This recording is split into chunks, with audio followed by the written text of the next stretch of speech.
O diamante capturou a luz da tarde que entrava pelas janelas da Cartier, espalhando arco-íris fraturados pelo chão de mármore. Eu fiquei paralisada atrás de um mostruário de pulseiras de Riviera. Meu celular agarrado com tanta força na minha mão trêmula que meus nós dos dedos ficaram brancos. Pela fresta entre dois pescoços de manequim adornados com safiras, observei meu marido de 15 anos se inclinar sobre o balcão de vidro, seu rosto animado com uma empolgação que eu não via há meses. A vendedora, uma jovem com um rabo de cavalo elegante, sorria para ele com o calor praticado de quem está prestes a fechar uma venda significativa. Eduardo assentiu com entusiasmo, apontando para algo que eu não conseguia ver, e meu estômago revirou quando ouvi as palavras flutuando pelo showroom. Ela vai adorar.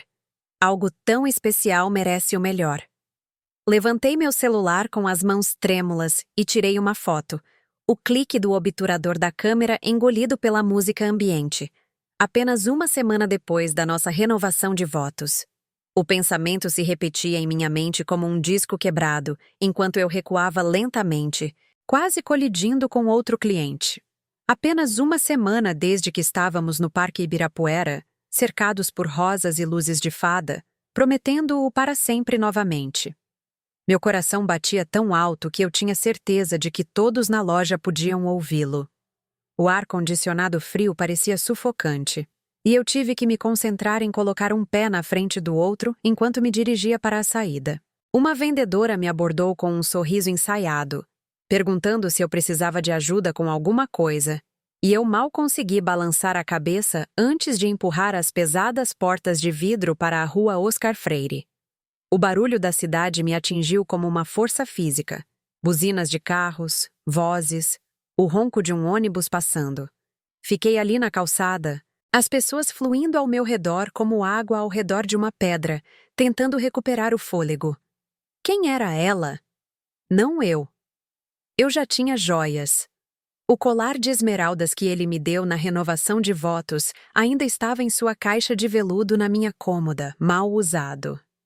Minha mente percorreu as possibilidades, cada uma pior que a anterior. Uma colega de trabalho?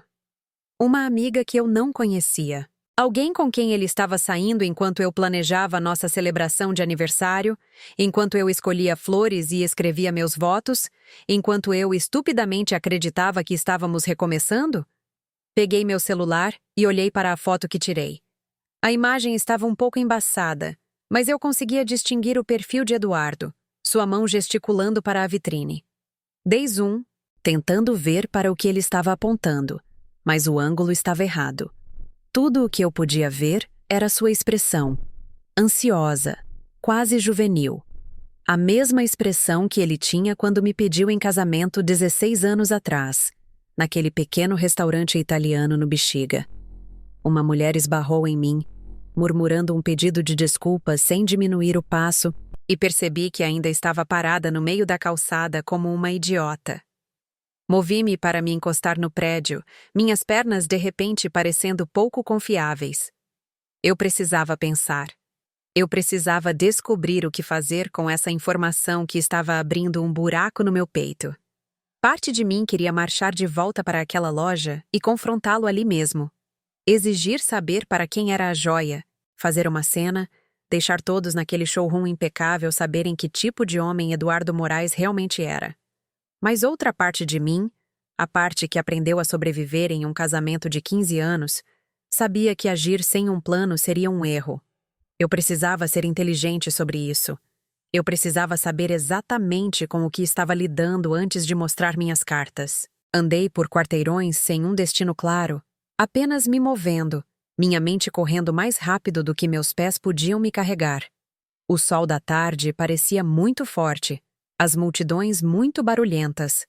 Cada casal que eu passava parecia zombar de mim, de mãos dadas, rindo juntos, existindo naquela bolha de confiança que eu pensei que Eduardo e eu compartilhávamos. Eles realmente me conheceram. Eu realmente o conheci? Acabei em um pequeno parque, sentada em um banco com vista para um parquinho infantil. Crianças gritavam de rir, seus pais observando com sorrisos relaxados. Pessoas normais vivendo vidas normais, sem saber que a apenas 6 metros de distância, o mundo inteiro de uma mulher estava desmoronando. Peguei meu celular novamente, olhando para aquela foto embaçada de Eduardo na Cartier. Quanto mais eu olhava, mais detalhes eu notava. A maneira como ele se inclinava para a frente, engajado, investido. A linguagem corporal da vendedora, atenta, profissional, mas também um pouco paqueradora. As vitrines brilhantes cheias de promessas e mentiras. Eu deveria ligar para ele, pensei. Perguntar onde ele estava, o que estava fazendo. Ver se ele mentiria na minha cara. Ou melhor, para a minha voz. Mas o que isso conseguiria?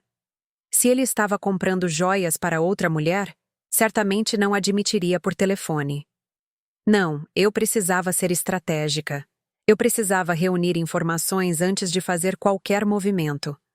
Pela primeira vez em meu casamento de 15 anos, eu me senti verdadeira e completamente sozinha. 3 meses antes, eu estava vivendo o que pensava ser um sonho. Nosso 15º aniversário de casamento chegou em uma manhã fresca de setembro, e Eduardo me surpreendeu com planos para uma cerimônia de renovação de votos. Não apenas uma cerimônia qualquer, mas um evento elaborado na Oca, aquela estrutura encantadora escondida no Parque Ibirapuera. Ele havia organizado tudo sem meu conhecimento, colaborando com minha melhor amiga Malu para realizar o que ele chamou de a surpresa da vida. Quando caminhei por aquele curto corredor entre fileiras de cadeiras brancas, vendo nossos amigos e familiares radiantes para nós, senti-me a mulher mais sortuda de São Paulo. Eduardo estava lindo em seu terno azul marinho, seus cabelos grisalhos capturando a luz dourada do entardecer. Seus votos me fizeram chorar. Ele falou sobre envelhecer juntos, sobre construir uma fortuna não em reais, mas em memórias, sobre como cada ano comigo valia mais do que qualquer herança ou sucesso nos negócios. Eu acreditei em cada palavra. Por que não acreditaria? Construímos uma vida boa juntos em nosso apartamento em Higienópolis. A empresa de consultoria de Eduardo estava prosperando, trazendo uma renda estável que nos permitia viver confortavelmente. Falávamos sobre planos de aposentadoria, talvez uma casa de campo no interior, viajar mais. O quadro era perfeito, ou assim eu pensava. A primeira fissura apareceu 3 dias após a cerimônia. Olhando para trás agora, parada do lado de fora daquela joalheria com meu mundo virando de cabeça para baixo, eu podia ver tantos sinais que perdi. A maneira como Eduardo ficava mais no celular do que o normal nas semanas que antecederam a cerimônia. As misteriosas ligações de trabalho, que ele atendia no outro quarto, sua voz baixando para um murmúrio. O novo perfume que ele começou a usar, algo caro e picante que não era o cheiro familiar que eu sentia há 15 anos. Eu disse a mim mesma que ele estava apenas estressado com o trabalho, com o planejamento da cerimônia, com o fato de fazer 50 anos no próximo ano. Eu dei desculpas para ele porque é isso que você faz quando ama alguém. Você dá a eles o benefício da dúvida. Você confia neles. Que tola eu fui. Eu estava lavando roupa, esvaziando os bolsos antes de jogar as calças sociais de Eduardo na máquina, quando um recibo dobrado caiu no chão. O papel era grosso, de aparência cara, com letras douradas em relevo. D.O.M. Um dos restaurantes mais exclusivos de São Paulo. A data fez minhas mãos pararem.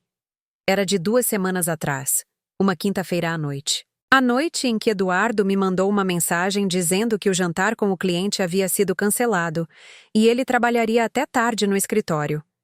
Fiquei ali em nosso quarto, o recibo entre meus dedos, tentando fazer os números fazerem sentido.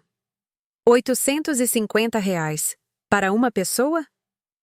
A discriminação mostrava 2 entradas, uma garrafa de vinho que custava mais do que nossa conta de luz mensal, sobremesa. Senti algo frio se instalar no meu peito, mas afastei. Tinha que haver uma explicação. Talvez fosse um recibo antigo que ele esqueceu de pedir reembolso. Talvez seu assistente tenha cometido um erro com o faturamento. Coloquei no bolso e continuei meu dia. Mas naquela noite, no jantar, não consegui me conter. Como foi aquele jantar com o cliente cancelado há 2 semanas? Perguntei casualmente, espetando um pedaço de frango. Eduardo nem levantou os olhos do celular. Que jantar? Quinta-feira, dia 14, você disse que foi cancelado. Ah, certo. Ele largou o celular e pegou o copo d'água. Sim, o filho do cliente ficou doente. Remarcamos para o próximo mês. Seu rosto estava perfeitamente calmo, aberto, ingênuo. Eu queria tirar o recibo na mesma hora, mas algo me deteve. Medo, talvez. Ou a esperança desesperada de que eu estivesse errada. Passei o resto daquela noite observando-o. Realmente observando-o. A maneira como ele rolava o feed do celular com um leve sorriso nos lábios. A maneira como ele se desculpou para atender uma ligação, e eu podia ouvir sua voz do corredor. Calorosa, íntima. Nada parecida com o tom que ele usava para conversas de negócios.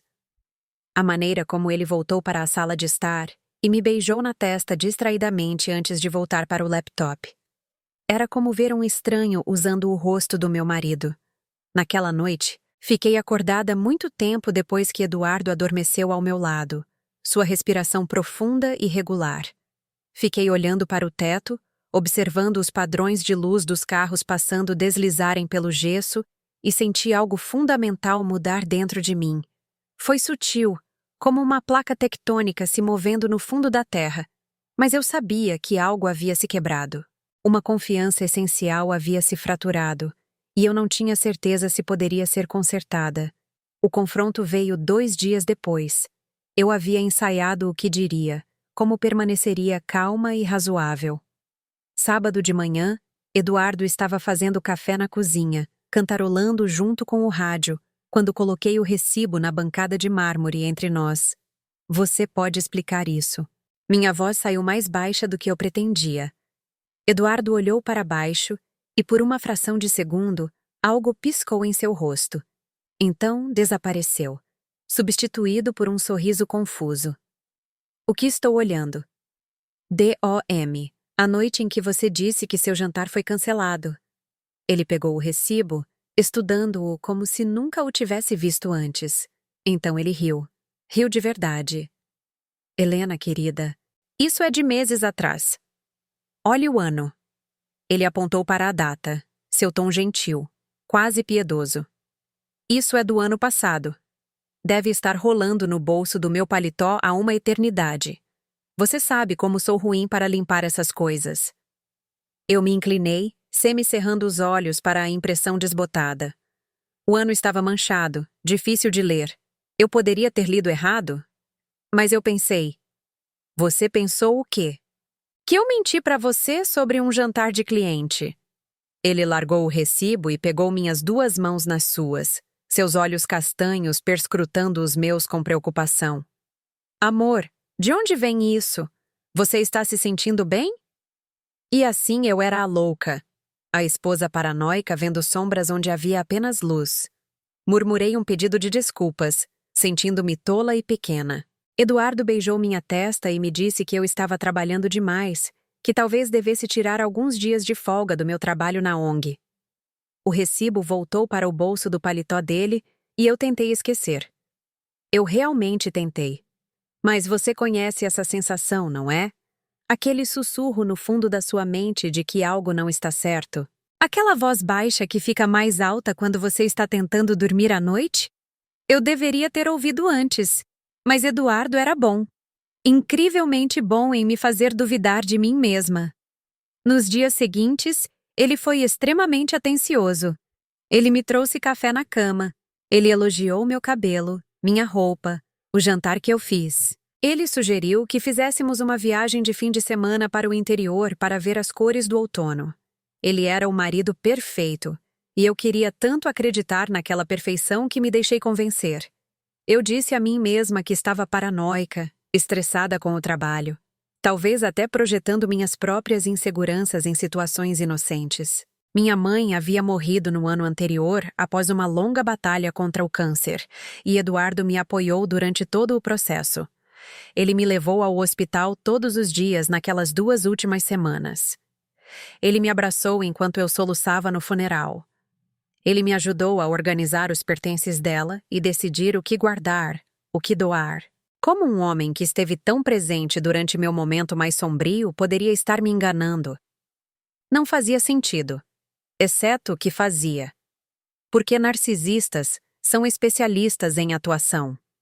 Eles sabem exatamente quando ligar o charme, exatamente como fazer você se sentir louca por questioná-los, exatamente quais palavras farão você duvidar da sua própria realidade. Eu só não sabia disso ainda. A segunda pista chegou por acidente. Eduardo deixou o celular na bancada do banheiro enquanto tomava banho. Vibrou 1, 2, 3 vezes. Normalmente eu não olharia, nem pensaria em olhar. Mas meus olhos pousaram na tela quando outra mensagem chegou, e a pré-visualização fez meu sangue gelar. O contato estava salvo como Léo do TI, mas a mensagem dizia: "Mal posso esperar para te ver de novo amanhã à noite. Já estou com saudades." Seguido por um emoji de coração vermelho. Fiquei ali ouvindo a água correr, a voz do meu marido subindo em uma canção desafinada, enquanto meu mundo virava de cabeça para baixo. Quem era Léo do TI? A consultoria de Eduardo era pequena, boutique. Eu conhecia todos os seus colegas. Não havia nenhum Léo. Minhas mãos se moveram antes que meu cérebro pudesse acompanhar. Peguei o telefone, digitei a senha dele, a mesma que ele usava há anos, nosso aniversário de casamento. As mensagens com Léo datavam de meses.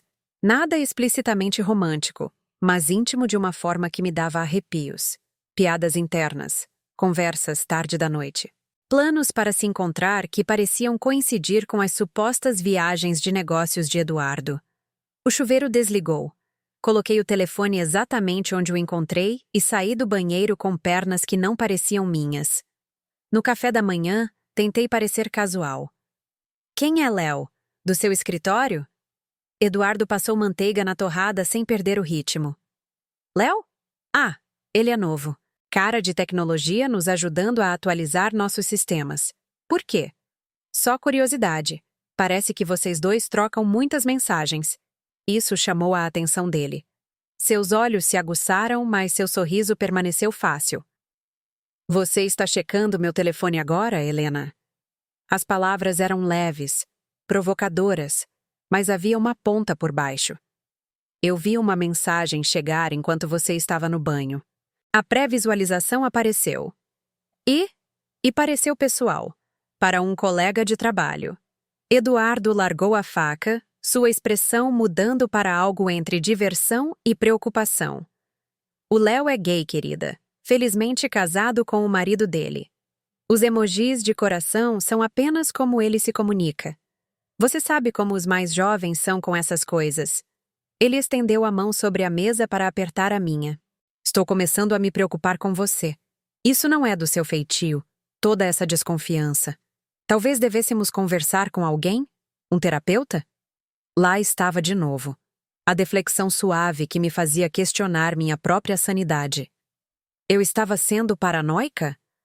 A dor pela morte da minha mãe no ano passado estava me fazendo ver traição onde havia apenas amizade inocente.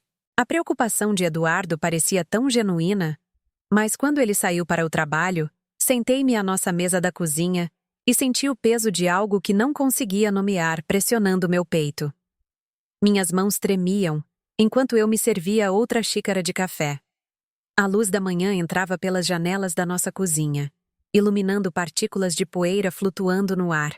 E eu me senti como se estivesse assistindo minha vida de fora do meu corpo. Tudo parecia normal. A fruteira na bancada, a xícara de café de Eduardo na pia, o calendário na geladeira com nossos planos marcados em tinta colorida. Mas nada parecia normal. Nada parecia certo. Peguei meu celular e rolei para trás nas minhas mensagens com Eduardo. Procurando o quê, exatamente? Evidências de mentiras. Lacunas em suas histórias? Eu não tinha certeza. Mas enquanto lia semanas de mensagens, suas mensagens sobre estar atrasado, sobre reuniões com clientes, sobre trabalhar durante o jantar, comecei a ver um padrão. Havia noites inteiras em que ele me mandava atualizações do escritório, mas nunca mencionava um colega pelo nome. Nenhum, Marcelo e eu estamos terminando a apresentação. Ou, Sofia pediu pizza para a equipe.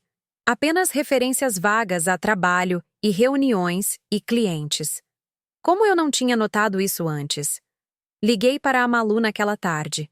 Nos encontramos em nosso lugar de sempre, uma cafeteria em Pinheiros onde os baristas conheciam nossos pedidos de cor. Malu ouviu tudo, sua expressão ficando mais sombria a cada detalhe que eu compartilhava. Quando terminei, ela se recostou na cadeira e disse as palavras que eu tinha medo de pensar. Ele está te traindo, Helena. Você sabe disso, certo? Eu não sei de nada. Protestei fracamente. Esse é exatamente o problema. Malu pegou seu laptop. Ok. Vamos parar de adivinhar e começar a saber. Ela trabalhava com cibersegurança e, em 1 hora, me ensinou a instalar um aplicativo de rastreamento no celular de Eduardo. Senti-me mal fazendo isso, como se estivesse cruzando uma linha que nunca poderia descruzar. Mas também senti outra coisa. Uma centelha de determinação. Eu estava cansada de ser manipulada. Cansada de questionar minha própria percepção da realidade. O aplicativo provaria que minhas suspeitas estavam erradas, me dando paz de espírito, ou me daria a verdade que eu precisava. De qualquer forma, o não saber era pior do que qualquer resposta. Nos primeiros dias, os movimentos de Eduardo pareciam normais. Escritório, academia, casa. Mas então, em uma terça-feira à noite, quando ele me disse que tinha uma reunião tardia com um cliente em potencial, o aplicativo o mostrou em um hotel de luxo na região central. O Palácio Tangará. Ele ficou lá por 3 horas. Quando chegou em casa naquela noite, ele me beijou na bochecha e perguntou o que eu tinha feito para o jantar, casual como sempre. Eu sorri e contei sobre o meu dia. Tudo enquanto meu coração se partia em pedaços cada vez menores. A próxima descoberta veio através da investigação profunda de Malu nas redes sociais. Ela encontrou uma postagem pública no Instagram de uma mulher chamada Amanda Torres, marcada no Palácio Tangará naquela exata noite de terça-feira. A foto mostrava taças de champanhe e a legenda dizia: "Noite especial com alguém especial". O perfil de Amanda revelou que ela era uma executiva de marketing, bonita e polida, com fotos dela em galas de caridade e inaugurações de restaurantes. Em uma foto de 1 mês atrás, mal visível ao fundo, estava um homem que parecia exatamente com Eduardo. Malu me mostrou as fotos na tela de seu laptop e eu senti algo morrer dentro de mim. Amanda era mais jovem que eu, talvez na casa dos 30 e poucos anos, com cabelos escuros e compridos, e o tipo de elegância sem esforço que vem de ter dinheiro e tempo para se cuidar. Ela era bonita de uma forma que me tornou subitamente, dolorosamente ciente de cada ruga ao redor dos meus olhos, cada cabelo grisalho que eu pretendia pintar, cada quilo que ganhei desde os 40 anos. "Não faça isso", disse Malu bruscamente, lendo minha expressão. "Não se compare a ela. Isso não é sobre você não ser suficiente. Isso é sobre ele ser um mentiroso de merda." Mas era difícil não comparar. Difícil não se perguntar o que Amanda tinha que eu não tinha. Ela era mais engraçada, mais aventureira, melhor na cama? Ela ria das piadas dele de uma forma que o fazia se sentir inteligente. Ela olhava para ele com adoração em vez da familiaridade confortável de 15 anos juntos. Cliquei em mais fotos de Amanda, meu dedo rolando com uma espécie de compulsão masoquista. A vida dela parecia perfeita. Jantares caros em restaurantes da moda. Viagens de fim de semana para Angra dos Reis e o litoral norte. Galas de caridade onde ela usava vestidos de grife e sorria para a câmera. Ela tinha mais de 3.000 seguidores, pessoas que presumivelmente invejavam sua vida glamourosa, que não tinham ideia de que ela estava dormindo com o marido de outra pessoa. "Espere", eu disse, parando em uma foto de 6 semanas atrás. Foi tirada em um bar na cobertura, com o horizonte de São Paulo brilhando ao fundo. Amanda segurava um coquetel, a cabeça jogada para trás em uma risada. E ali, refletida na janela atrás dela, estava a silhueta de um homem. Aproximei o zoom o máximo que a qualidade da imagem permitia. A constituição estava certa. O cabelo. Até o relógio. Eu reconheci aquele relógio.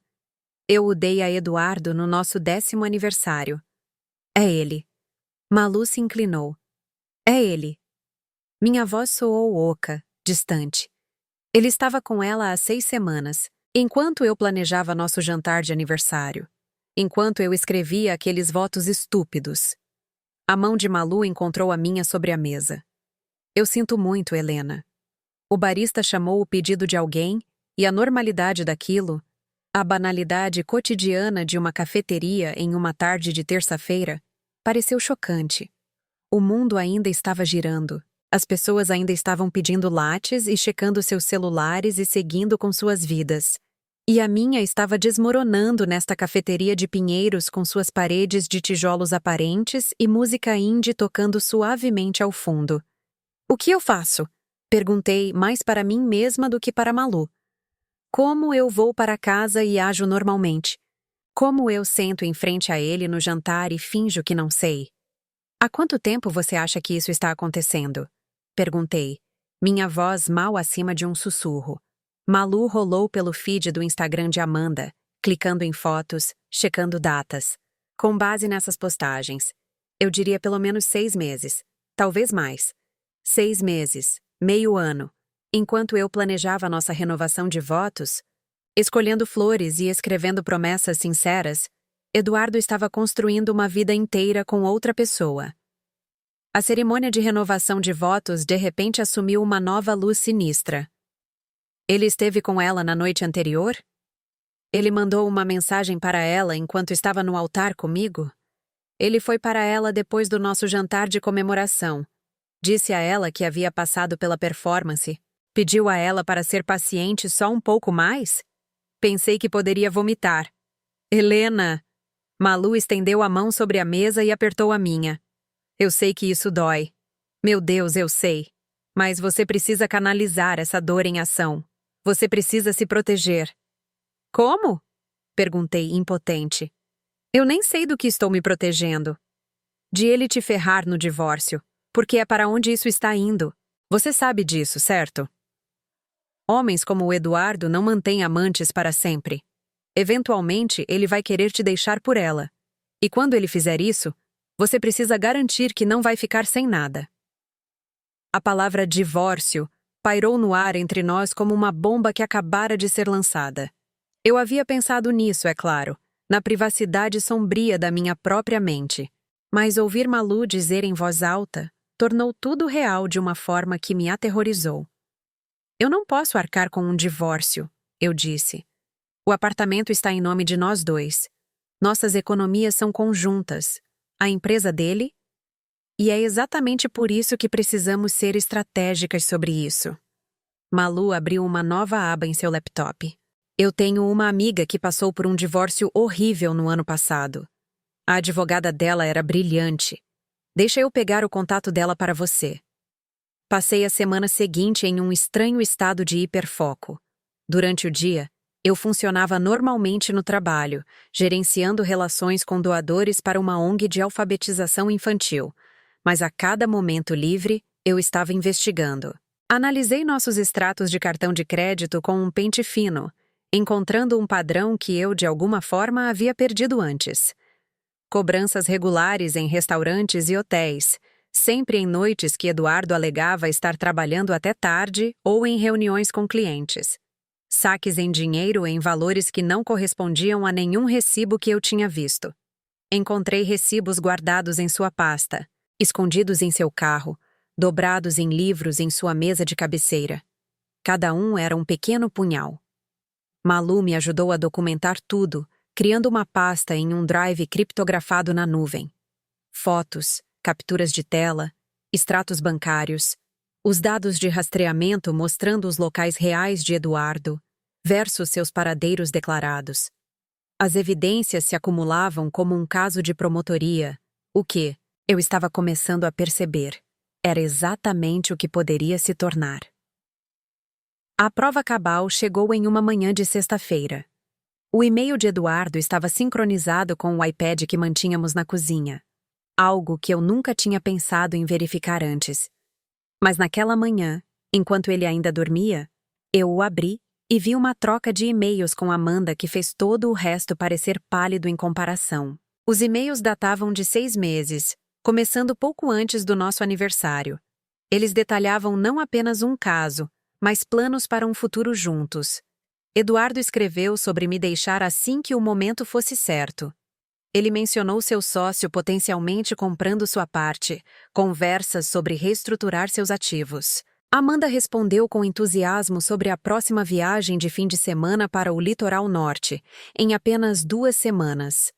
Ela falou sobre procurar uma casa, sobre construir uma vida juntos, sobre finalmente poder parar de se esconder. A renovação de votos foi mencionada uma vez, de forma desdenhosa. Eduardo escreveu: "Isso vai mantê-la feliz por enquanto. Facilitar a transição mais para frente." Li aquela frase 3 vezes, cada vez sentindo como se estivesse sendo estripada. A renovação de votos, aquela cerimônia linda onde eu chorei lágrimas de felicidade, onde acreditei que estávamos nos comprometendo novamente, onde me senti tão grata e amada, não passava de uma tática de manipulação, uma maneira de me manter aplacada enquanto ele planejava sua estratégia de saída. Uma performance projetada para tornar a traição eventual mais fácil de executar.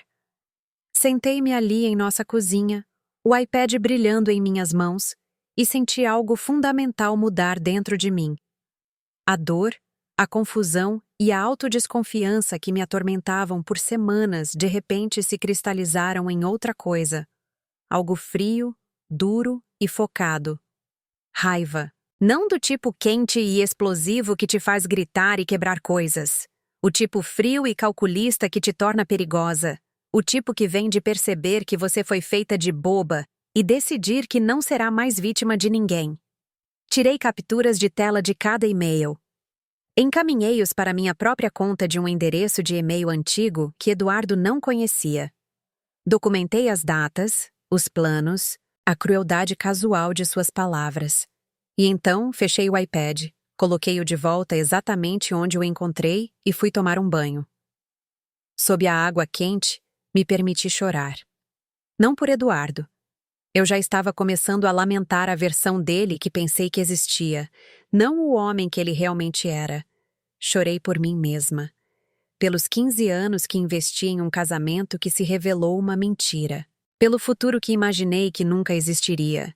Pela confiança que foi estilhaçada e nunca poderia ser reparada. Mas também fiz uma promessa a mim mesma. Eu não deixaria isso me destruir. Eu não daria a Eduardo a satisfação de me ver quebrada. Eu seria estratégica, cuidadosa, implacável. Eu me protegeria e protegeria meu futuro. E eu me certificaria de que, quando este casamento terminasse, e ele terminaria, eu não seria a única a ficar sem nada. Não me lembro de ter ido ao banheiro. Não me lembro de ajoelhar no chão frio ou do som dos meus próprios soluços. O que me lembro é do momento em que o choro parou. O instante preciso em que a dor se transformou em algo totalmente diferente. Algo frio, afiado e focado. Olhei para mim mesma no espelho, para meus olhos vermelhos e rosto manchado de lágrimas, e tomei uma decisão. Eu não ia implorar. Eu não ia chorar para o Eduardo ou pedir para ele me escolher. Eu não ia dar a ele a satisfação de me ver quebrada. Em vez disso, eu seria estratégica. Eu ia me proteger e garantir que quando este casamento terminasse, eu sairia com minha dignidade e minha segurança financeira intactas.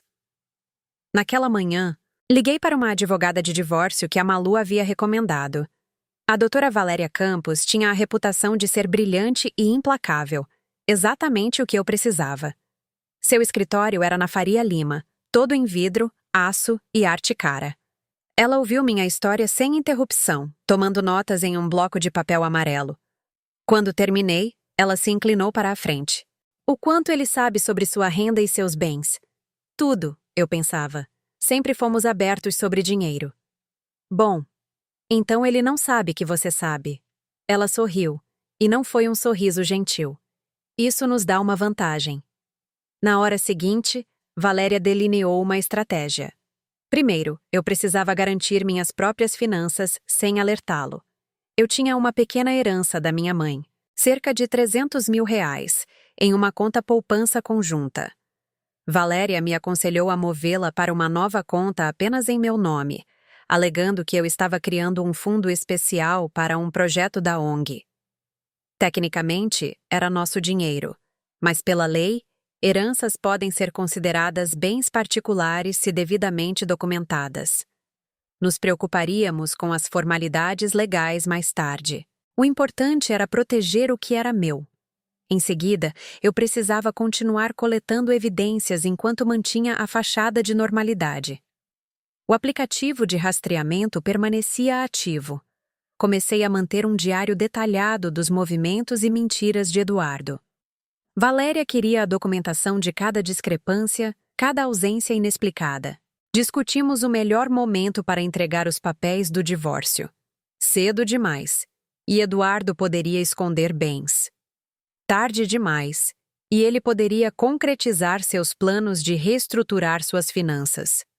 Valéria sugeriu que esperássemos até depois da conclusão das discussões de compra da parte do sócio, mas antes que qualquer papel fosse assinado. Ela precisaria de tempo para intimar os registros de sua empresa. Valéria me explicou o que esperar no processo de divórcio. O Brasil permite o divórcio sem a necessidade de provar culpa, mas prová-la ajudaria na divisão de bens, especialmente dadas as manobras financeiras de Eduardo. Ela explicou termos como dilapidação do patrimônio conjugal e partilha de bens, frases legais que se tornariam muito familiares nos meses seguintes. A chave é a documentação, disse ela, batendo a caneta no bloco de notas. Cada mentira que ele te contar, anote com data e hora. Cada lugar que o aplicativo de rastreamento o mostra que não bate com a história dele, tire um print. Cada recibo, cada extrato bancário, cada cobrança suspeita, precisamos de tudo isso. E quanto a confrontá-lo? Eu perguntei. Devo deixar ele saber que eu sei? Absolutamente não. A expressão de Valéria era firme. No momento em que ele souber que você está na cola dele, ele começará a esconder bens, apagar evidências, preparar sua própria defesa. Agora você tem a vantagem da surpresa. Use-a. Saí do escritório dela com um plano de ação claro e um contrato de honorários que fez meu estômago revirar. R$ 50 mil adiantados, mais se fôssemos a julgamento. Era uma quantia espantosa, mas Valéria me garantiu que valeria a pena. Um advogado de divórcio ruim pode custar centenas de milhares em bens perdidos, disse ela. Eu sou a opção mais barata a longo prazo. Paguei com um cheque da minha nova conta, aquela que Eduardo não conhecia. O primeiro passo para proteger meu futuro. As 2 semanas seguintes foram as mais estranhas da minha vida. De dia, eu desempenhava o papel de esposa dedicada. Eu fazia as comidas favoritas de Eduardo. Eu ria das piadas dele. Eu o beijava de despedida pela manhã e de boas-vindas à noite. Eu até iniciei sexo 2 vezes. Embora tenha sido preciso tudo em mim para não recuar ao seu toque. Você pode me julgar por isso, e eu não te culparia. Mas eu precisava que ele não suspeitasse de nada. Eu estava construindo um caso, e cada peça de evidência exigia sua crença contínua na minha ignorância. À noite, depois que Eduardo adormecia, eu trabalhava. Fotografei documentos. Baixei anos de extratos de cartão de crédito. Fiz cópias de declarações de imposto de renda e contratos de negócios. Malu me ajudou a acessar contas de armazenamento em nuvem, onde Eduardo guardava documentos digitalizados, encontrando evidências de manobras financeiras que eu nunca teria entendido sozinha. Descobrimos que ele estava movendo dinheiro para contas no exterior, pequenas quantias que não levantariam suspeitas imediatas, mas que somavam mais de R$ 1 milhão. Valéria confirmou que isso seria crucial no tribunal. O susto veio em uma terça-feira à noite. Eu estava no escritório de Eduardo em casa, fotografando um contrato entre ele e seu sócio, quando ouvi o carro dele na garagem. Ele não deveria chegar em casa por mais 1 hora. Empurrei os papéis de volta para o arquivo. mas no meu pânico, não consegui fechar a gaveta corretamente. Ouvi a porta da frente se abrir. Seus passos no corredor. Minhas mãos tremiam tanto que eu mal conseguia segurar a maçaneta da gaveta. Finalmente, ela fechou com um clique.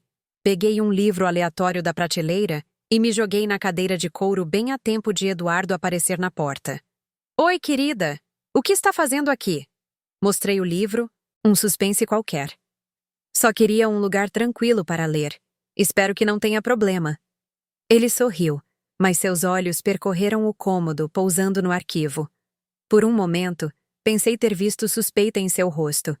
Então, se dissipou. Claro que não. Só esqueci meu carregador. Preciso voltar para o escritório. Ele pegou o carregador em sua mesa, beijou o topo da minha cabeça e saiu. Fiquei sentada lá por 10 minutos depois que o carro dele partiu. Meu coração martelando tão forte que pensei que poderia atravessar minhas costelas. Naquela noite, mal dormi. Continuei repassando o momento em minha mente, analisando cada microexpressão no rosto de Eduardo. Cada palavra que ele disse. Ele suspeitou de algo? Eu me entreguei? A paranoia era exaustiva. Mas eu não podia me dar ao luxo de cometer outro erro. Eu estava andando na corda bamba, e um passo em falso faria tudo desmoronar. Na manhã seguinte, comecei a tomar um ansiolítico que meu médico prescreveu após a morte da minha mãe. Eu havia parado de tomá-lo meses atrás, pensando que não precisava mais. Mas o estresse de manter essa vida dupla estava cobrando um preço físico. Eu estava perdendo peso, não dormia, estava com urticária. Malu notou as mudanças e insistiu para que eu me cuidasse. Você não serve para nada se tiver um colapso antes que isso acabe, disse ela sem rodeios. Tome os remédios. Vá à sua terapia. Faça o que for preciso para se manter inteira. Ela estava certa, é claro. Mas era difícil priorizar o autocuidado quando cada gota da minha energia ia para manter a ilusão de normalidade enquanto secretamente me preparava para a guerra. Os sintomas físicos pioraram antes de melhorar. Eu acordava no meio da noite com o coração acelerado, convencida de que Eduardo havia descoberto o que eu estava fazendo.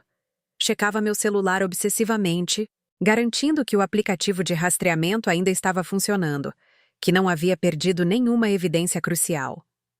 Comecei a ter dores de cabeça tensionais que duravam dias, enxaquecas que dificultavam a concentração no trabalho. Minha colega de trabalho, Sofia, me chamou de lado uma tarde, a preocupação estampada em seu rosto. Helena, você está bem? Você não parece bem. Apenas uma fase difícil, eu disse, forçando um sorriso. Nada que eu não possa lidar. Mas eu não estava lidando. Não de verdade. Eu estava me fragmentando em duas pessoas. A Helena, que sorria para Eduardo no café da manhã e perguntava sobre o dia dele, e a Helena, que documentava suas mentiras e se preparava para a batalha. A dissonância cognitiva era exaustiva. Algumas noites, depois que Eduardo adormecia, eu sentava no banheiro com o chuveiro ligado e apenas chorava. Soluços silenciosos e ofegantes que me deixavam oca e dolorida. A doutora Reis, a terapeuta que comecei a ver após a morte da minha mãe, tornou-se uma tábua de salvação durante esse período. Eu não podia contar tudo a ela. O sigilo advogado-cliente não se estendia a terapeutas. E eu tinha pavor de dizer algo que pudesse comprometer meu caso. Mas eu falei em rodeios. O estresse de uma situação difícil. O desafio de manter a compostura enquanto sentia que estava morrendo por dentro. O medo do que viria a seguir. Seu corpo está tentando te dizer algo, disse ela durante uma sessão. Todos esses sintomas físicos, a insônia, as urticárias, os ataques de pânico, são seu sistema nervoso respondendo ao estresse prolongado. Você está em modo de sobrevivência. Eu não tenho escolha, eu disse. Eu tenho que ir até o fim. Eu sei, mas você também precisa sobreviver a isso. E isso significa cuidar de si mesma, mesmo quando parece impossível. Ela me ensinou exercícios de respiração para os ataques de pânico. Meditações guiadas que eu podia fazer no meu carro antes de ir para casa para encontrar Eduardo. Maneiras de me ancorar quando sentia que estava em parafuso. Nada disso melhorou a situação, mas me deu ferramentas para suportá-la. E resistência era tudo o que eu precisava. Só mais um pouco. Só até o jantar no Mani. O plano me veio durante uma noite inquieta. A irmã de Eduardo, Sandra, estava organizando um jantar de família no Mani, um daqueles lugares da moda nos jardins onde os bem-nascidos iam para ver e ser vistos. A família inteira estaria lá. Os pais de Eduardo, seu irmão e cunhada, Sandra e seu marido, além de alguns amigos próximos da família. Sandra havia sido uma das maiores apoiadoras de Eduardo ao longo dos anos, sempre pronta com uma desculpa para seu comportamento, sempre descartando qualquer preocupação que eu levantasse sobre nosso casamento como eu sendo sensível demais. Ela uma vez me disse que eu tinha sorte de Eduardo aguentar meus humores. Eu não tinha esquecido isso. O jantar estava marcado para 2 semanas depois, bem no meio da viagem planejada de Eduardo e Amanda para o litoral norte. Valéria adorou a ideia quando a propus. Confrontos públicos podem ser arriscados, ela alertou. Mas se você está comprometida com isso, certamente enviará uma mensagem. E ter testemunhas da reação dele pode ser valioso. Passamos horas planejando cada detalhe. Valéria teria os papéis do divórcio prontos para serem entregues no restaurante. Eu faria um discurso revelando tudo o que descobri, apoiado por evidências impressas que distribuiria aos convidados. O objetivo não era apenas humilhar Eduardo, embora eu não vá mentir e dizer que isso não era parte da minha motivação. O objetivo era controlar a narrativa. Em divórcios, especialmente em círculos sociais como o nosso, a percepção importava. Eu queria que todos soubessem exatamente por que nosso casamento estava terminando antes que Eduardo tivesse a chance de criar sua versão dos fatos. O custo psicológico daquelas 2 semanas quase me quebrou. Eu acordava de pesadelos onde Eduardo descobria o que eu estava planejando, onde ele de alguma forma virava todos contra mim, onde eu acabava sozinha e desamparada. Durante o dia, eu me pegava distraída no trabalho, perdendo o fio das conversas. Malu me checava constantemente, preocupada que eu estivesse à beira de um colapso. Talvez eu estivesse, mas também sentia um estranho senso de propósito. Pela primeira vez em meses, eu não era uma vítima das circunstâncias. Eu era a autora da minha própria história e estava escrevendo um final que me servia. Eu praticava meu discurso no espelho todas as noites depois que Eduardo adormecia. Eu me trancava no banheiro, ligava o chuveiro para mascarar qualquer som e ensaiava o que diria. Os primeiros rascunhos eram muito emocionais, divagantes, raivosos, acusatórios. Valéria me ajudou a refiná-lo para algo mais eficaz, direto, factual, impossível de refutar. Você não está tentando fazê-lo se sentir mal, ela me lembrou. Você está estabelecendo os fatos para uma audiência. Pense nisso como dar um depoimento. Apenas os fatos entregues com calma. Eu também me preparei para o depois. Já havia garantido um quarto de hotel para aquela noite, sabendo que não poderia voltar para o apartamento com Eduardo. Havia feito uma mala com o essencial e a deixado no meu escritório no trabalho. Havia transferido documentos importantes para um armazenamento em nuvem que Eduardo não podia acessar. Havia até mesmo aberto um cartão de crédito apenas em meu nome, algo que nunca fiz em 15 anos de casamento, porque Valéria me avisou que Eduardo poderia cancelar nossos cartões conjuntos assim que fosse notificado. Cada detalhe importava. Cada contingência precisava ser planejada. Eu não podia me dar ao luxo de ter surpresas. Na noite anterior ao jantar, mal dormi. Repassei meu discurso 100 vezes, ajustando palavras, removendo qualquer coisa que pudesse soar muito emocional ou vingativa. Eu queria ser calma, factual, devastadora. Havia escolhido minha roupa com cuidado, um vestido preto simples, elegante, mas não chamativo. Pérolas que pertenceram à minha mãe. Eu queria parecer a esposa traída, digna e inabalável. Eduardo notou que eu estava quieta no café da manhã. Perguntou se eu estava me sentindo bem. Eu disse que estava apenas cansada, estressada com um grande projeto no trabalho. Ele acreditou completamente, distraído demais com seus próprios planos para me olhar de perto. Naquela noite, enquanto eu me arrumava, ele elogiou o vestido. Você está linda, Helena. Deveria usar mais vezes. Eu sorri e agradeci, me perguntando se ele tinha a menor noção do que estava por vir. Provavelmente não. Narcisistas raramente têm. Chegamos ao Mani às 8h30. O restaurante estava vibrando com sua energia habitual de sexta à noite, cheio de gente bonita bebendo vinho caro e rindo alto demais. Sandra havia reservado uma área privativa nos fundos, uma longa mesa posta com toalhas de linho branco e taças de cristal. A família de Eduardo já estava lá, taças de champanhe na mão.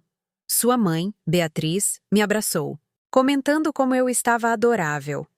Seu pai, Ricardo, apertou a mão de Eduardo com aquele orgulho rude que os pais demonstram por seus filhos bem-sucedidos. Conversei amenidades, aceitei uma taça de vinho que não tinha intenção de beber e esperei. A pessoa contratada por Valéria para entregar a notificação, uma mulher chamada Maria, estava disfarçada de garçonete, pronta para entregar os papéis ao meu sinal. Os pacotes de evidências impressas estavam na minha bolsa grande, prontos para serem distribuídos. Tudo estava no lugar. A espera foi excruciante. Cada minuto parecia 1 hora. Tive que conversar com Sandra sobre o desempenho escolar de seus filhos, concordar com simpatia enquanto Beatriz reclamava do drama de seu clube do livro, rir das piadas sem graça de Ricardo sobre seu jogo de golfe. Tudo isso enquanto meu coração acelerava tanto que eu podia sentir meu pulso na garganta.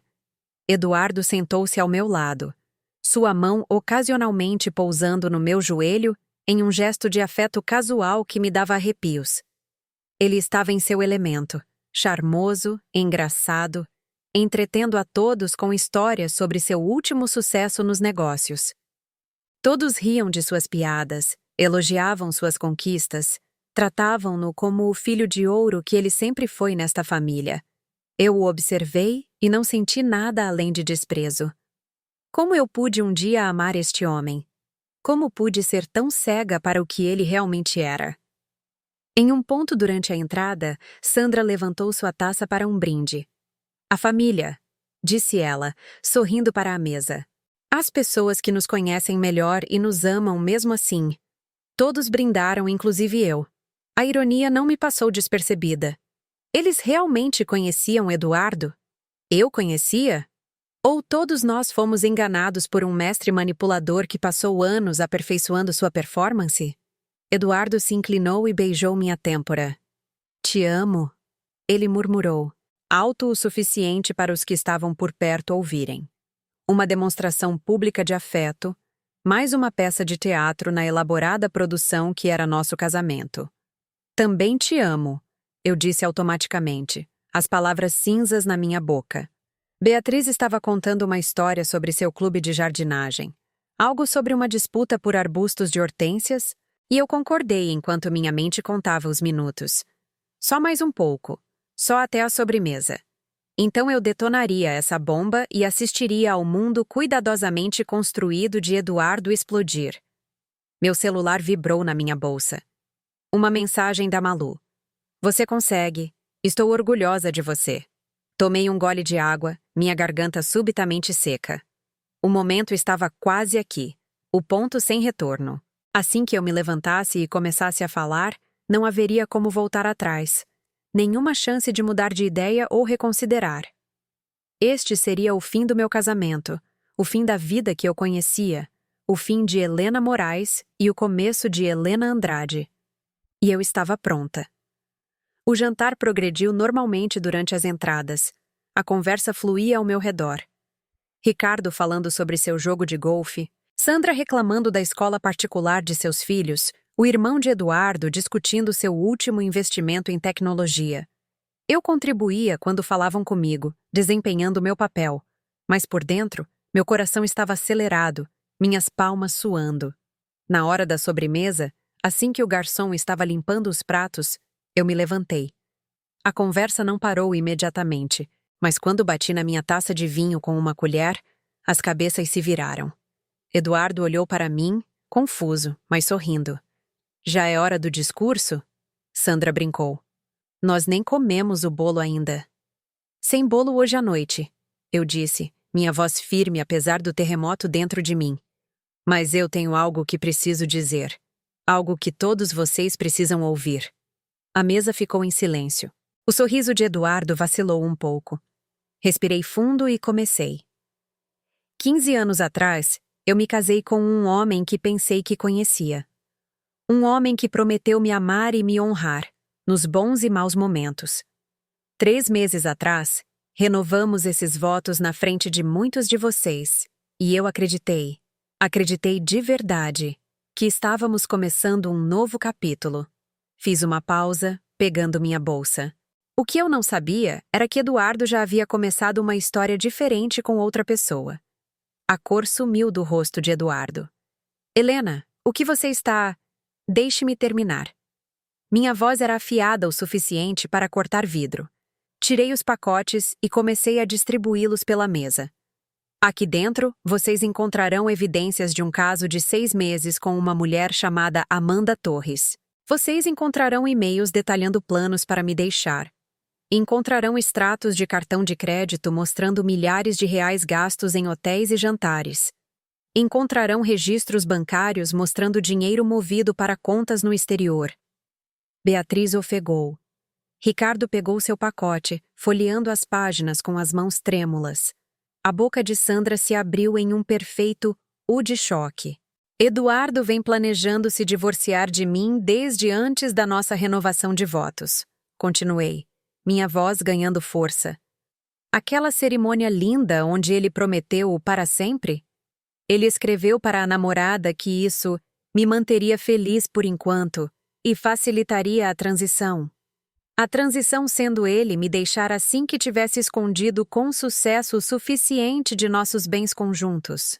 Oh, isso é loucura! Eduardo se levantou, seu rosto agora vermelho. Isso é um completo mal-entendido. Você tirou as coisas de contexto... Tirei? Virei-me para encará-lo totalmente. Então, por favor, explique o contexto de mal posso esperar para começar nossa vida juntos assim que eu estiver finalmente livre. Ou que tal, Helena não vai lutar no divórcio se fizermos isso direito. Ela nunca vai desconfiar. O silêncio que se seguiu foi ensurdecedor.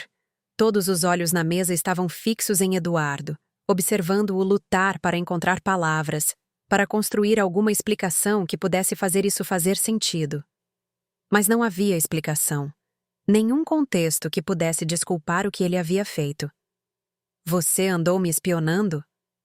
Ele finalmente conseguiu dizer, sua voz tensa com fúria mal controlada. Vasculhando meus e-mails privados? Rastreando meus movimentos? Isso é uma violação, Helena. Isso é... Uma violação? Eu ri, e não foi um som agradável. Você quer falar sobre violações? Que tal prometer o para sempre enquanto planeja sua saída? Que tal mover nosso dinheiro para contas escondidas? Que tal me fazer sentir louca por te questionar quando meus instintos me diziam que algo estava errado? Que tal renovar nossos votos como uma tática de manipulação? Ricardo também se levantou, seu rosto escuro de raiva. Mas não comigo. Eduardo, isso é verdade? Você escondeu bens do casamento em contas no exterior? Pai, eu posso explicar. Pode? A voz de Ricardo era trovejante. Porque de onde estou sentado, essa evidência parece bem condenatória. Sandra estava chorando agora, sua maquiagem cuidadosamente aplicada escorrendo por suas bochechas. O irmão de Eduardo sentou-se congelado, seu rosto uma máscara de choque e decepção. Beatriz tinha a mão pressionada contra a boca, seus olhos arregalados de horror enquanto folheava o pacote de evidências. A mesa explodiu. Beatriz começou a chorar. Ricardo exigia explicações. Sandra, para seu crédito, parecia chocada em vez de defensiva. O irmão de Eduardo olhava para ele com nojo. E Eduardo, parado ali em seu terno caro, parecia exatamente o que era. Um homem pego em flagrante sem rota de fuga. Você esteve me espionando? Ele tentou, agarrando-se a qualquer coisa que pudesse mudar a narrativa. Violando minha privacidade? Eu estive me protegendo de um mentiroso e um traidor, retruquei. E faria de novo em um piscar de olhos. Foi quando Maria se adiantou com um envelope. Eduardo Moraes? Estes são para você. Ele os pegou com as mãos trêmulas, abrindo o pacote para encontrar os papéis do divórcio. Valéria havia incluído uma carta de apresentação resumindo as evidências que tínhamos e o acordo financeiro que eu buscaria. Enquanto Eduardo lia, eu proferi minha fala final. Eduardo, parece que seus votos eram para outra pessoa. Considere-se livre para começar aquela vida que você estava planejando. Virei-me para a mesa. Sinto muito que o jantar de família de vocês tenha sido arruinado. Mas achei que vocês mereciam saber a verdade sobre quem vocês estiveram defendendo todos esses anos. A verdade não se esconde atrás de portas fechadas, mas certamente se esconde atrás de renovações de votos e jantares de família. Coloquei minha taça de vinho na mesa, peguei minha bolsa e saí do mani de cabeça erguida. Atrás de mim, eu podia ouvir Eduardo tentando se explicar, sua voz subindo em tom e desespero. Podia ouvir os soluços de Beatriz e as exigências raivosas de Ricardo. Podia ouvir os sussurros de outros clientes que notaram a comoção. E eu não me importava com nada disso. Eu me encontrei quando você me perdeu. Pensei, empurrando as portas do restaurante para a noite fria de outubro. E eu nunca mais ia me perder. Lá fora, o ar frio me atingiu como um tapa, mas foi bom. Purificador. Fiquei na calçada por um momento, deixando os sons da cidade me envolverem. Buzinas de carros, risadas de bares próximos, o ronco do metrô sob meus pés. Os sons da vida continuando, indiferentes ao meu drama pessoal. Meu celular já estava vibrando na minha bolsa. Eu o tirei e vi o nome de Malu. Ela estava de prontidão a noite toda, esperando o meu sinal de que estava feito. Estou fora, eu disse quando atendi. E? Sua voz estava tensa de antecipação. E está feito. Papéis entregues, evidências distribuídas. A bomba foi lançada. Como você se sente? Pensei sobre isso. Como se eu pudesse respirar pela primeira vez em meses. Ótimo. Agora pegue um táxi e venha para minha casa. Tenho vinho, sorvete e um quarto de hóspedes com seu nome nele. Eu reservei um quarto de hotel. Cancele. Você não vai passar esta noite sozinha. O rescaldo imediato foi pior e melhor do que eu esperava.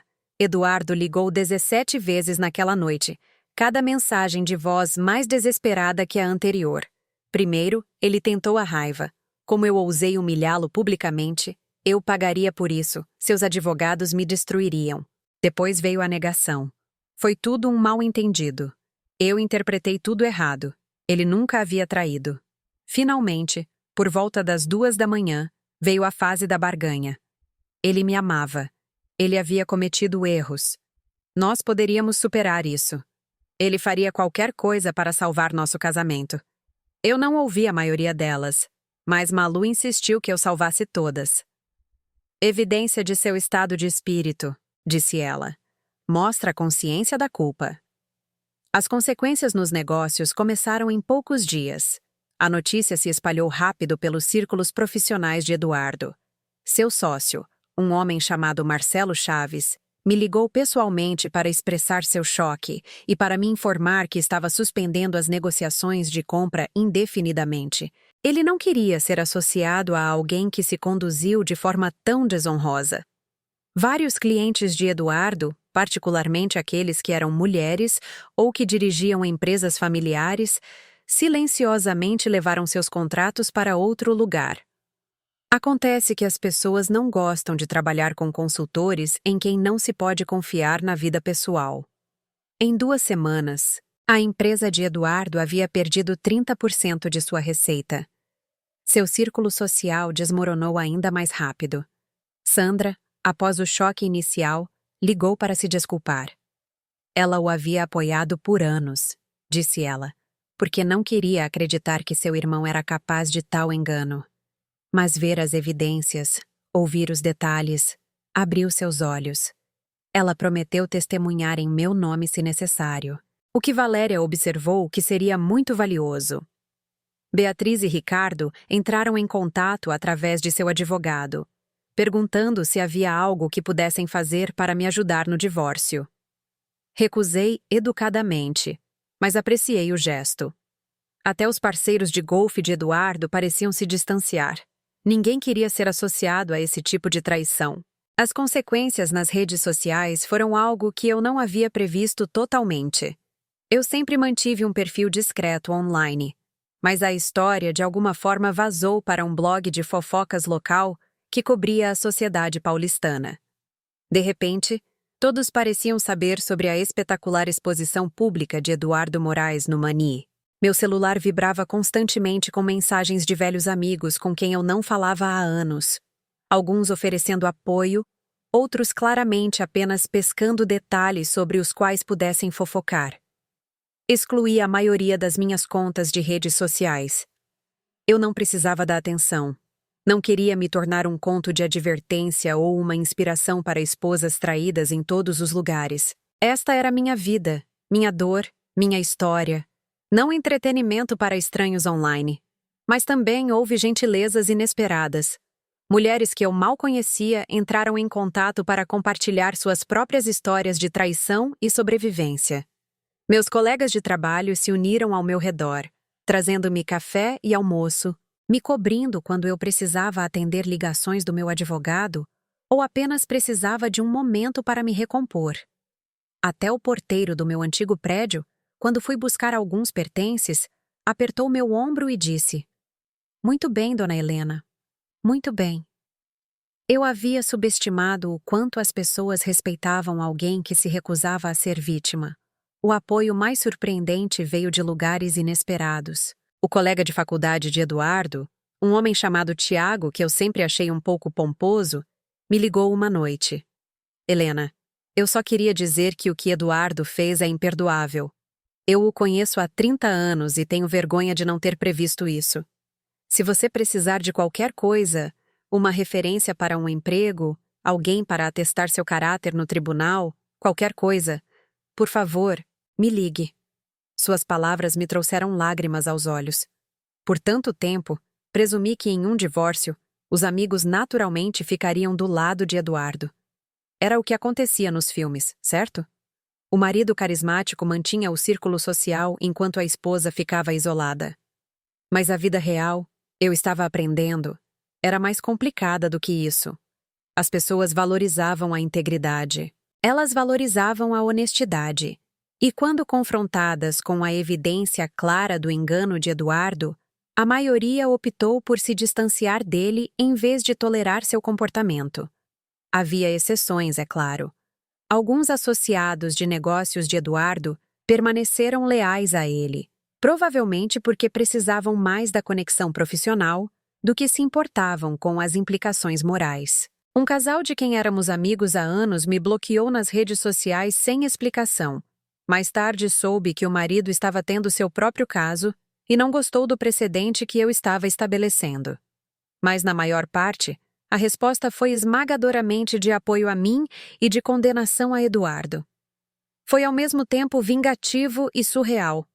Eu não fiz isso pela aprovação do público, mas não podia negar que ajudou. Cada mensagem de apoio, cada pessoa que estendeu a mão para dizer "eu acredito em você" ou "você merecia coisa melhor", foi um pequeno bálsamo na ferida que Eduardo havia infligido. Valéria trabalhou de forma rápida e eficiente. O processo de divórcio andou mais rápido do que eu esperava. Em parte porque a evidência era tão esmagadora que os advogados de Eduardo o aconselharam a fazer um acordo em vez de ir a julgamento. As contas ocultas no exterior se tornaram um grande ponto de discórdia. Valéria argumentou, com sucesso, que isso representava não apenas bens conjugais, mas uma tentativa de fraude financeira. O juiz não ficou nada satisfeito. No final, o acordo me deu 60% do nosso patrimônio líquido combinado, incluindo o apartamento. Eduardo também teve que liquidar parte de seus ativos de negócios para pagar sua parte do acordo, o que o machucou mais do que o dinheiro em si. Seu orgulho não suportou ser forçado a vender partes da empresa que construiu. Amanda, soube pelos boatos, Havia terminado com ele 2 dias após o incidente no restaurante. Aparentemente, ela não tinha ideia das contas ocultas ou da extensão de seu engano. Ela pensou que estava com um homem honesto, deixando um casamento infeliz, não um manipulador calculista jogando dos dois lados. Quando ela percebeu o que ele realmente era, não quis mais nada com ele.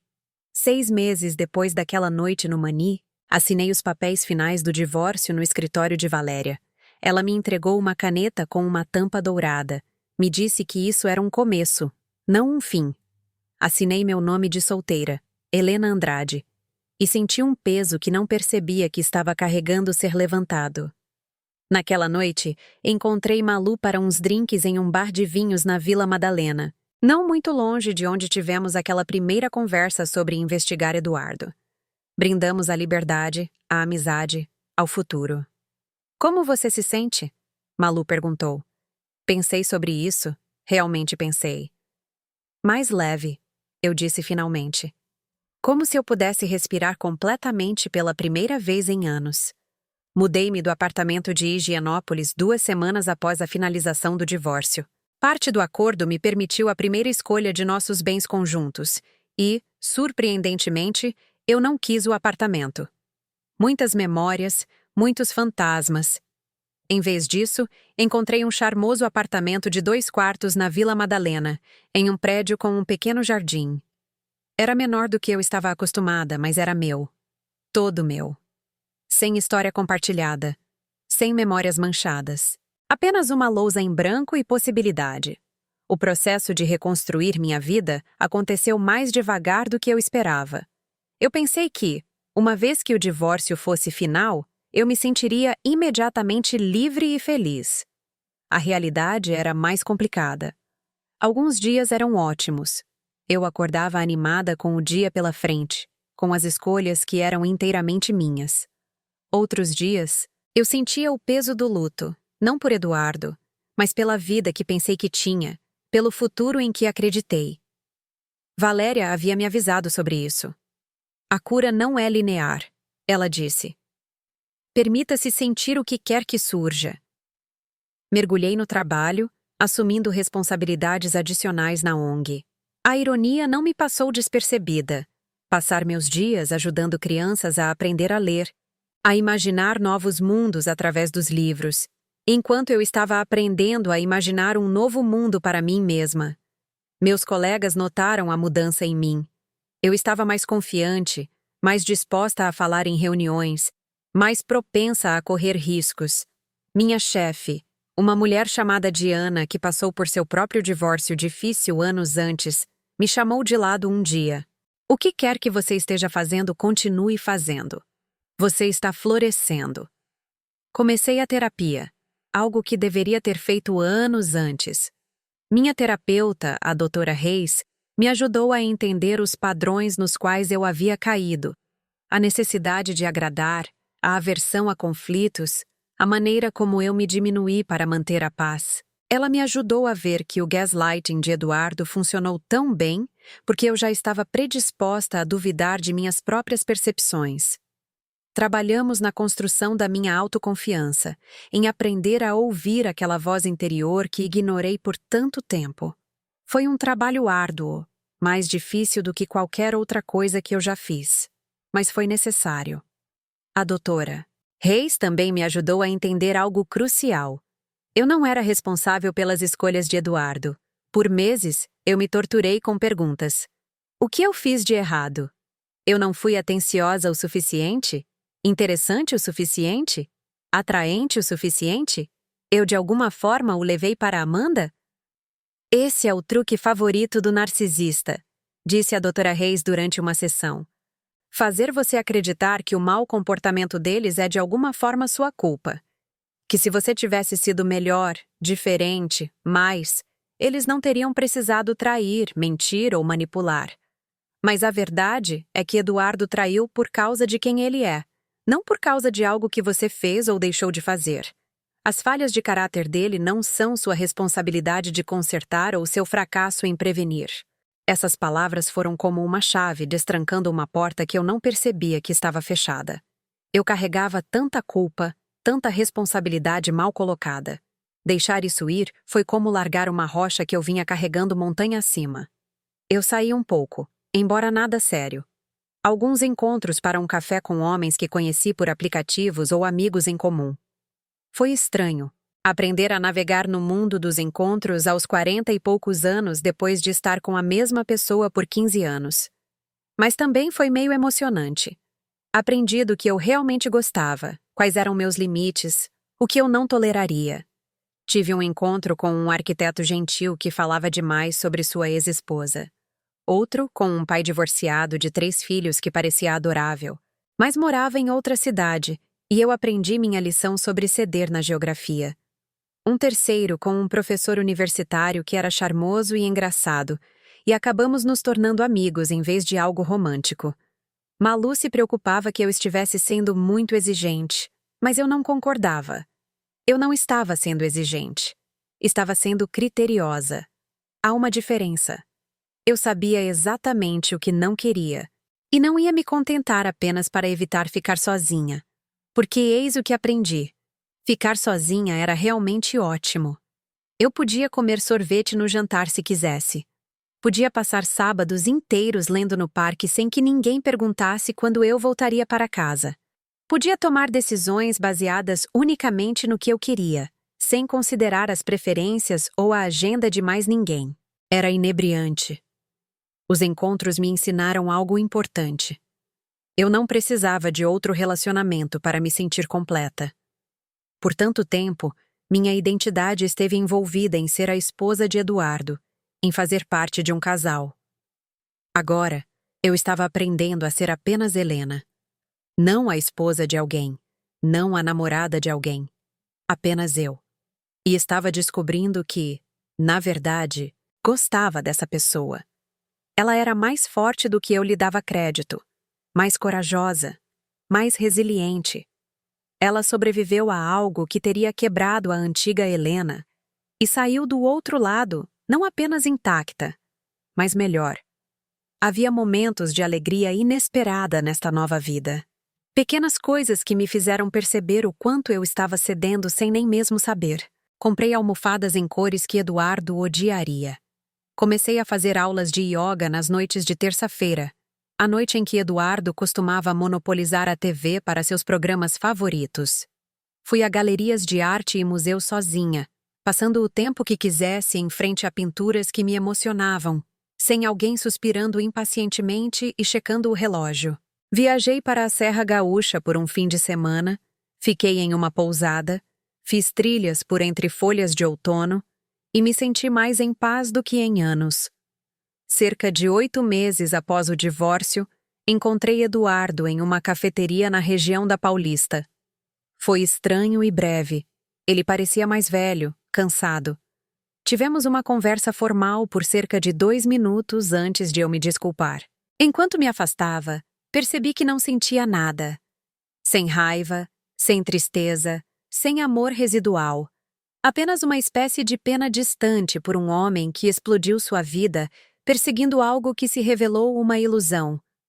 Soube por Sandra que ele havia se mudado para o Rio de Janeiro, assumido um cargo em uma empresa de consultoria maior depois que seu próprio negócio se tornou insustentável.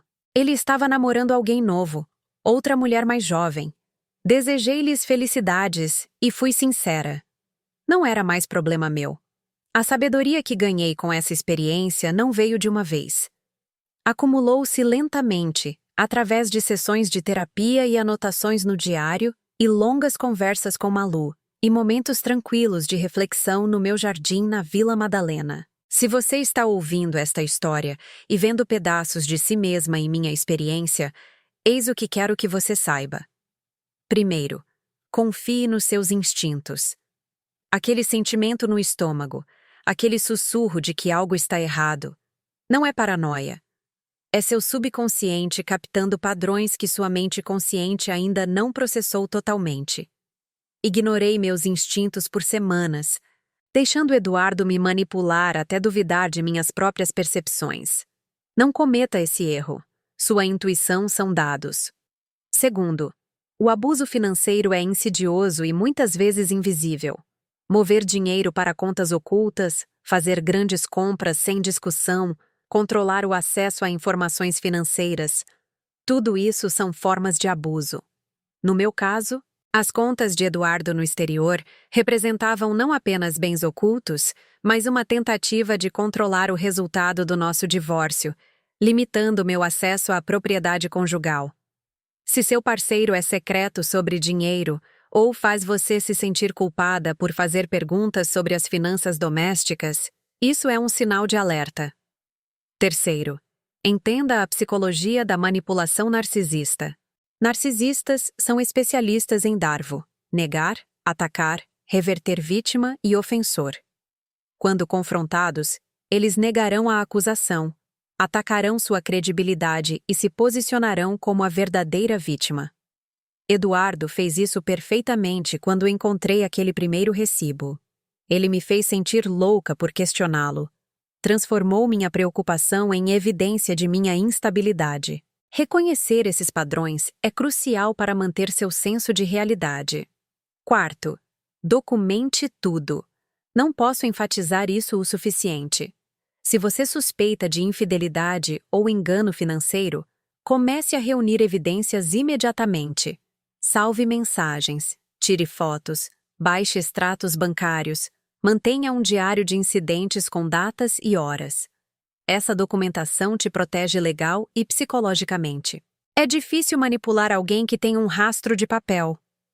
Quinto, construa seu sistema de apoio antes de precisar dele. Tive a sorte de ter a Malu, mas deveria ter procurado mais pessoas antes. O isolamento é o melhor amigo de um abusador. Quanto mais pessoas souberem da sua situação e puderem validar sua realidade, mais difícil será fazer você duvidar de si mesma. Sexto, e isso é crucial, proteja sua independência financeira. Mesmo em um casamento saudável, você deve ter sua própria conta bancária, seus próprios cartões de crédito, seus próprios bens que não são conjuntos. Aprendi isso da maneira mais difícil. Quando descobri a traição de Eduardo, tive que correr para garantir a herança de minha mãe e estabelecer minha própria base financeira. Se eu tivesse essa independência desde o início, estaria em uma posição muito mais forte. Sétimo, não tenha medo de pedir ajuda profissional. O dinheiro que gastei com a Valéria foi o melhor investimento que fiz no meu futuro. Uma boa advogada de divórcio não é apenas alguém que arquiva papéis. Ela é sua parceira estratégica, sua defensora, sua guia por um processo incrivelmente complexo e emocional. Sim, é caro. Sim, vale cada centavo. Oitavo, lembre-se de que a cura leva tempo e não segue um caminho reto. Haverá dias em que você se sentirá forte e empoderada, e dias em que você vai querer se enrolar na cama e chorar. Ambos são válidos. Ambos fazem parte do processo. Seja gentil consigo mesma. Dê a si mesma permissão para sentir o que quer que surja sem julgamento. Nono, entenda que a vingança não é sobre destruir outra pessoa, é sobre reivindicar seu poder. O confronto público no Mani não foi meu momento mais nobre de uma perspectiva de adulto maduro, mas foi necessário para minha cura psicológica. Eu precisava assumir o controle da minha narrativa, parar de ser uma vítima passiva das escolhas de Eduardo e me tornar uma agente ativa em minha própria história. Eu recomendaria essa abordagem para todos? Não. Mas para mim, naquele momento, foi exatamente o que eu precisava. Finalmente, vingança não é sobre destruição, é sobre reivindicar seu poder. Eu não humilhei Eduardo naquele jantar de família porque queria machucá-lo, embora não finja que não foi satisfatório. Eu o fiz porque precisava controlar a narrativa da minha própria vida. Por meses, Eduardo esteve escrevendo minha história sem meu conhecimento, me escalando como a esposa ingênua que nunca veria a traição chegando. Ao confrontá-lo publicamente com evidências, retomei a autoria da minha narrativa. Mostrei a todos, inclusive a mim mesma, que não era uma vítima. Eu era uma mulher tomando uma atitude. Aquele momento no Mani não foi o fim da minha jornada de cura. Foi o começo. O verdadeiro trabalho veio nos meses seguintes, aprendendo a confiar em mim mesma novamente, reconstruindo minha identidade como mulher solteira, descobrindo quem era Helena Andrade fora do papel de esposa de Eduardo Moraes. É um trabalho contínuo. Ainda tenho dias em que sinto as cicatrizes daquela traição, em que me pergunto se perdi outros sinais, em que questiono meu julgamento. Mas esses dias são menos agora. Na maioria dos dias, acordo grata. Grata pela vida que construí, pela paz do meu apartamento na Vila Madalena, pelo trabalho significativo que faço, pelos amigos que apareceram quando precisei deles. Grata até pela traição, de uma forma estranha, porque me forçou a encontrar uma força que eu não sabia que tinha. Se você está em uma situação como a minha, por favor, saiba disto. Você merece mais. Você merece honestidade, respeito e um parceiro que te escolha por completo, não alguém que te mantém como uma opção enquanto persegue outra pessoa. E se você foi traída, saiba que a dor vai passar. Não acontecerá da noite para o dia, e o caminho não é reto. Mas um dia você perceberá que passou horas sem pensar nisso, depois dias, depois semanas. Um dia, você será capaz de contar sua história sem que suas mãos tremam. Um dia, você se sentirá livre.